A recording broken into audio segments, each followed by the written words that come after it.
अस्सलाम वालेकुम guys, welcome back to our YouTube channel. और आज के वीडियो के अंदर हम लोग देखेंगे कि किस तरह से हम एक ईआर डायग्राम को ड्रॉ करते हैं। हमने लास्ट लेक्चर्स के अंदर एंटिटी, रिलेशनशिप और एट्रीब्यूट को देखा था। अब उनको किस तरह से हम यूज़ करते हुए ईआर डायग्राम बनाएंगे वो हम देखेंगे। तो उसके कुछ एग्जांपल्स हैं। आज के वीडियो के अंदर हम लोग 2 एग्जांपल्स को कवर करेंगे। तो सबसे पहले देख लेते हैं कि किस तरह से जो हमारे पास डिस्क्रिप्शन होती है उसको रीड किस तरह से हम लोग कर सकते हैं। तो सबसे पहले जो हमारे पास सेंटेंस होता है उसके अंदर एक सब्जेक्ट होता है, वर्ब होता है एंड ऑब्जेक्ट होता है। तो जो सब्जेक्ट एंड ऑब्जेक्ट होता है वो उसको हम हमेशा एंटिटी कहते हैं, और जो हमारा वर्ब होता है उसको हम रिलेशनशिप कहते हैं। ठीक है, तो अब इस क्वेश्चन को स्टार्ट करते हैं रीड करना। तो सबसे पहले कह रहा है कि a sales person may manage many other sales people. तो यहाँ पे हमारे पास सेल्स पर्सन एक सब्जेक्ट है एंड सेल्स पीपल एक ऑब्जेक्ट है। तो ये दोनों हमारे पास एंटिटीज़ हो गई। By the way sales person और सेल्स पीपल एक ही बात होती है, यानी कि ये हमारे पास एक एंटिटी हो गई। देन कह रहा है कि a sales person is managed by only one sales people, यानी कि यही सेम एंटिटीज़ वापस रिपीट हो रही हैं। Then a sales person can be an agent for many customers. ठीक है, तो अब ये हमारे पास ऑब्जेक्ट है, तो ये एक और एंटिटी हो गई। Then a customer is managed by one sales people, a customer can place many orders. तो ऑर्डर्स हमारे पास एक और एंटिटी है। Then an order can be placed by one customer. An order include many inventory products. तो inventory products हमारे पास एक और entity है। An inventory product may be listed on many orders. तो हमारे पास जो orders है वो भी एक entity है हमारे पास। Then an inventory product is assembled from many parts. ठीक है, यही सेम जो हमारे पास entities हैं वो repeat हो रहे हैं।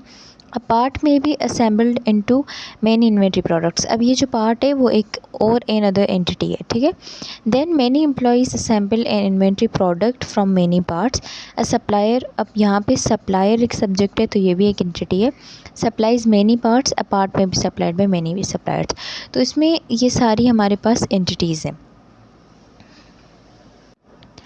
जो हमारे पास यहाँ पे रेड में सारी अंडरलाइंड यहाँ पे एंटिटीज़ हैं। अब हम आते हैं अपने रिलेशंस पे कि कौन कौन से हमारे पास रिलेशंस हैं। तो यहाँ पे हमारे पास एक वर्ब था मैनेज, ये एक रिलेशन है। देन हमारे पास एक एजेंट का रिलेशनशिप है। देन हमारे पास अगेन प्लेस है, ऑर्डर प्लेसमेंट का एक रिलेशनशिप है। देन इंक्लूड का एक रिलेशनशिप है एंड लिस्टेड का एक रिलेशनशिप है।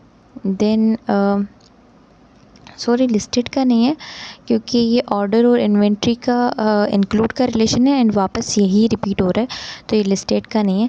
देन अपार्ट में भी असेंबल्ड का एक रिलेशनशिप है एंड यही सप्लाईज़ का एक रिलेशनशिप है। ठीक है, तो ये जो येलो में सारे हमारे पास रिप्रेजेंट हो रहे हैं ये सारे हमारे पास रिलेशंस हैं। तो अब आ जाते हैं कि हम लोग किस तरह से इनमें से ईआर डायग्राम बनाएंगे। और यहाँ पे या काफ़ी सारी चीज़ें और मेंशन्ड हैं, जैसे कि यहाँ पे है कि sales person may manage many other people. तो ये जो मैनी है वो ये कार्डिनलिटी शो करता है। हमने कार्डिनलिटी किया था कि रिलेशनशिप 1 to 1 हो सकता है, 1 to मैनी हो सकता है। तो ये जो मैनी है या फिर यहाँ पे इसी तरह ओनली 1 लिखा है तो ये भी कार्डिनलिटी को शो कर रहा है। ठीक है, तो ये चीज़ें हमें देखनी है। अब जब हम ईआर डायग्राम बनाएंगे तो सबसे पहले एंटिटीज़ और रिलेशनशिप्स को बनाते हैं, उसके बाद कहाँ कहाँ कार्डिनलिटी मेंशन है उसके अकॉर्डिंग हम लोग अपने रिलेशनशिप्स के ऊपर कार्डिनलिटी लगा देंगे। ठीक है, तो यहाँ पे मैंने सारी एंटिटीज़ को इनलिस्ट कर दिया और यहाँ पे मैंने सारे रिलेशनशिप्स को इनलिस्ट कर दिया है। और यहाँ पर हमारे पास अब डायग्राम देखते हैं किस तरह से बनता है। तो सबसे पहली स्टेटमेंट है हमारे पास कि a sales person manage many other sales people, यानी कि फ़र्स्ट एंटिटी जो है हमारी वो होगी सेल्स पर्सन की। तो हम सेल्स पर्सन लिख देंगे यहाँ पर। और हमें पता है कि हम एंटिटी को एक इस तरह से रेक्टेंगुलर बॉक्स में शो करते हैं, तो ये हमारी एक एंटिटी बन गई। अब नेक्स्ट है कि जो एक सेल्स पर्सन है वो मैनेज करे सेल्स पीपल को, यानी कि यही जो सेल्स पर्सन है इसका वापस रिलेशन जो है वो ख़ुद के साथ ही है। और रिलेशन क्या है, मैनेज का। तो रिलेशनशिप को हम कुछ इस तरह से शो करते हैं इस सिंबल से, और ये वापस इसी से रिलेशनशिप है। अच्छा, रिलेशनशिप का नाम हम ऊपर लिख देंगे कि मैनेज्ड बाय, यहाँ पे होगा मैनेज्ड बाय। ठीक है, अब एक सेल्स पर्सन जो है वो कह रहा है कि a sales person may manage many other sales people. तो हम कार्डिनलिटी भी यहीं लिख देते हैं कि एक जो सेल्स पर्सन है वो मैनेज कर रहा है मैनी अदर सेल्स पीपल को। ठीक है, और इसी जिस तरह से हमारे पास ऑफिसेज होती हैं उसमें से काफ़ी सारे एम्प्लॉयज़ होते हैं और एक मैनेजर होता है, इसी तरह यहाँ पर भी इन्हीं सेल्स पर्सन में से एक मैनेजर है सपोज़, तो वो काफ़ी सारे सेल्स पर्सन को मैनेज कर रहा है।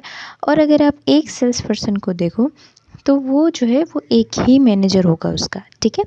तो अब नेक्स्ट आता है, वो कह रहे हैं कि a sales person can be agent for many other customers.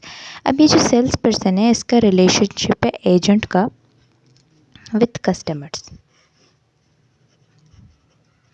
तो कस्टमर्स हमारी सेकेंड एंटिटी है और ये है कि इज़ एन एजेंट, ठीक है।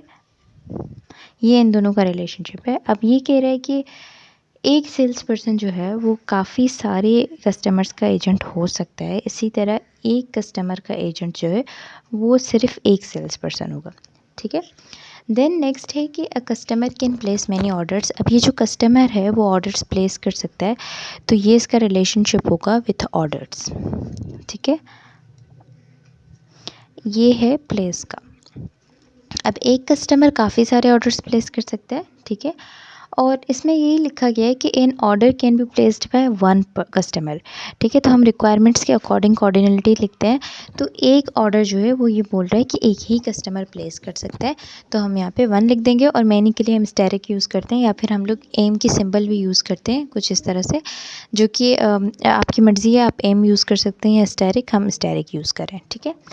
अब नेक्स्ट ये है कि एक इन्वेंट्री प्रोडक्ट जो है, एक ऑर्डर जो है वो इंक्लूड कर सकते हैं मेनी इन्वेंट्री प्रोडक्ट्स, यानी कि एक ऑर्डर के अंदर मेनी इन्वेंट्री प्रोडक्ट्स हो सकते हैं। तो यहाँ पे एक और हमारे पास एंटिटी है, सपोज़ हम इसको इन्वेंट्री कहते हैं। तो एक ऑर्डर जो है वो इंक्लूड कर सकते हैं मेनी इन्वेंट्री प्रोडक्ट्स, और एक इन्वेंट्री प्रोडक्ट जो है वो काफ़ी सारे ऑर्डर्स में आ सकता है, तो ये मैनी टू मैनी रिलेशनशिप है। देन ये बोल रहा है कि जो एक इन्वेंट्री प्रोडक्ट है वो असेंबल होता है मेनी पार्ट्स में से, ठीक है। तो हम इससे कर लेते हैं कि ये जो इन्वेंट्री प्रोडक्ट है ये असेंबल हो रहा है पार्ट्स में से, तो ये इसका रिलेशनशिप है असेंबल का। तो एक इन्वेंट्री प्रोडक्ट मेनी पार्ट्स में से असेंबल हो सकता है और एक पार्ट जो है वो काफ़ी सारे इन्वेंट्री प्रोडक्ट्स में लग सकता है, तो ये मैनी टू मैनी रिलेशनशिप है। अब देन जो पार्ट्स जो असेंबल कर रहे हैं वो एम्प्लॉयज़ हैं। अब जो many employees assemble an inventory product, अब यही जो असेंबल का रिलेशनशिप है वो एम्प्लॉयज़ के साथ भी है।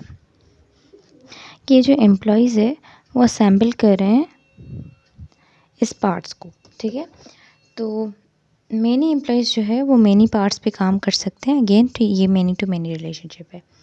देन ये कि a supplier supplies many parts. अब ये जो पार्ट्स का रिलेशनशिप है वो है सप्लायर के साथ, ठीक है।